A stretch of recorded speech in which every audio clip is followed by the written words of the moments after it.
Welcome back to our channel Krithika energy essence. இன்னைக்கு நம்ம morning வைப்ஸோட தான் ஸ்டார்ட் பண்ண போகிறோம். The magic of thinking big அப்படிங்கிறது டேவிட் ஷ்வார்ட்ஸோட புக்கோட ஹெட்டிங். ஆனால் அந்த புக்கு இட்ஸ் ரியலி அசெட் தான் சொல்லணும். ஸோ திங்கிங் பிக், எதையுமே நம்ம பிக்காக திங்க் பண்ணோம்னா நம்ம அச்சீவ் பண்ணுறது பிக்காக இருக்கும் அப்படிங்கிறதோட தீம் தான் அந்த புக்கு.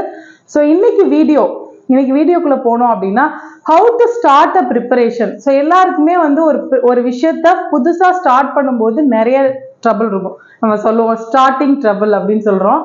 ஸோ அந்த ஸ்டார்டிங் ட்ரபிளில் நம்ம ஒரு செக்லிஸ்ட் மூலமா அந்த ஹெசிடேஷன், அந்த தயக்கத்தை உடச்சி எறிய முடியும் அப்படிங்கிறது தான் இந்த வீடியோ. ஸோ இந்த வீடியோவை பொறுத்த வரைக்கும் பிஜிடிஆர்பியா இருக்கலாம், யூஜிடிஆர்பியா இருக்கலாம், டிஎன் டெட் எலிஜிபிலிட்டி டெஸ்ட் எழுதுறவங்களா இருக்கலாம், இல்லை டிஎன் டெட் எஸ்ஜிடி எழுதுறவங்களா இருக்கலாம், இல்லை குரூப் 1 எழுதுறவங்களா இருக்கலாம், 4 எழுதுறவங்களுக்கு எந்த காம்படிட்டிவ் எக்ஸாமை அப்ரோச் பண்றதுக்கு முன்னாடி இருக்கிற ஒரு பெரிய ஒரு பயத்தை, ஒரு ஃபியர் ஆஃப் அப்ரோச்சிங்கை தடையை உடைக்கிறது அப்படிங்கிறதுக்கு தான் இந்த வீடியோ.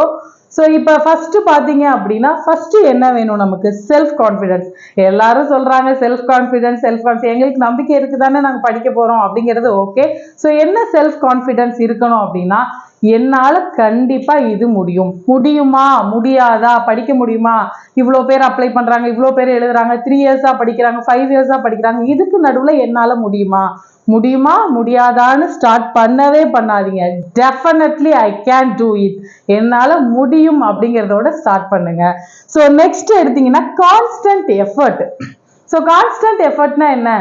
இப்போ ஃபர்ஸ்ட் அட்டம்ப்ட்ல கிடைக்கல, இல்லை நம்ம டெஸ்டே எழுதி பார்க்குறோம், நடுவில் ஒரு டெஸ்ட் சென்டர்ல எழுதி பார்க்குறீங்க, இல்லை நீங்களா எவால்வேட் பண்ணி பார்க்குறீங்க, ஆன்சர் பண்ண முடியல, 30க்கு 15 கூட ஆன்சர் பண்ண முடியல, நான் எக்ஸாம் எப்படி எழுதுறது, அந்த ஹெசிடேஷனுக்குள்ள அடுத்து போகாதீங்க. கான்ஸ்டன்ட் எஃபர்ட் நமக்கு கான்ஸ்டன்ட் எஃபர்ட் அப்படிங்கிறது முக்கியமானது. மோட்டிவேஷன் நான் ஏற்கனவே நிறைய வீடியோஸ் போட்டிருக்கேன் அதை பத்தி. மோட்டிவேஷன் அண்ட் டிட்டர்மினேஷன் நான் சொன்னதுதான். ஆசைப்பட்டா மட்டும் பத்தாது, அடம் பிடிக்கணும். அந்த அடம் தான் நம்மளோட கான்ஸ்டன்ட் எஃபர்ட். நான் விட்டுட்டு போமாட்டேன், நான் படிச்சுதான் ஆவேன், படிச்சு என்னோட வேலையை நான் வாங்கிதான் ஆவேன் அப்படிங்கிறது தான் நம்மளோட கான்ஸ்டன்ட் எஃபர்ட். ஸோ நெக்ஸ்ட் எடுத்துக்கிட்டீங்கன்னா full analysis of question paper. So நிறைய பேருக்கு படிப்போம், இவங்க சொல்லியிருக்காங்க இந்த ஸ்டாண்டர்ட் புக்ஸை படிக்க சொல்லி, இவங்க சொல்லியிருக்காங்க இந்த புக்ஸை படிச்சா போதும், இந்த கோச்சிங் சென்டரோட புக்கை வாங்கி படிச்சா போதும். டெஃபினட்டா உங்களோட ப்ரிப்பரேஷனை அப்படி ஸ்டார்ட் பண்ணவே பண்ணாதீங்க. You have to take a question paper. நீங்க ஒரு கொஸ்டின் பேப்பரை எடுங்க, இதுக்கு முன்னாடி இருக்க 3 கொஸ்டின் பேப்பரை எடுங்க, என்ன பாயிண்ட் ஆஃப் வியூல கொஸ்டின் கேட்கறாங்க, என்ன லேர்னிங் அவுட்கம் அவங்க எதிர்பார்க்கறாங்க, நம்ம கிட்ட எதெல்லாம் தெரிஞ்சிருக்கணும் அவங்க எக்ஸ்பெக்ட் பண்றாங்கிறத நீங்க டெஃபினட்டா புரிஞ்சுக்கோங்க. அதுக்கப்புறம் அந்த பாயிண்ட் ஆஃப் வியூல நீங்க என்ன பண்ணுங்க, ஆர்கனைசிங் ஆஃப் மெட்டீரியல்ஸ், அந்த பாயிண்ட் ஆஃப் வியூல நீங்க ஆர்கனைசேஷன் பண்ணுங்க உங்களோட material. What it to be study, எதை படிக்க போறோம், எப்படி படிக்க போறோம் அப்படிங்கிறத நீங்க ஆர்கனைஸ் பண்ணுங்க. ஸோ ஃபார் எக்ஸாம்பிள் அது கோச்சிங் சென்டர் மெட்டீரியலாகவும் இருக்கலாம், ஓன் டெக்ஸ்ட் மெட்டீரியலாகவும் இருக்கலாம், இல்லை ஒருத்தரோட யூடியூப் வீடியோவாகவும் இருக்கலாம். But you have to organise, எதெல்லாம் நம்ம படிக்கணும், எதுக்காக இதை படிக்கிறோம் அப்படிங்கிறத ஆர்கனைஸ் பண்ணுங்க. Organisation of study material. Next very important step, time table.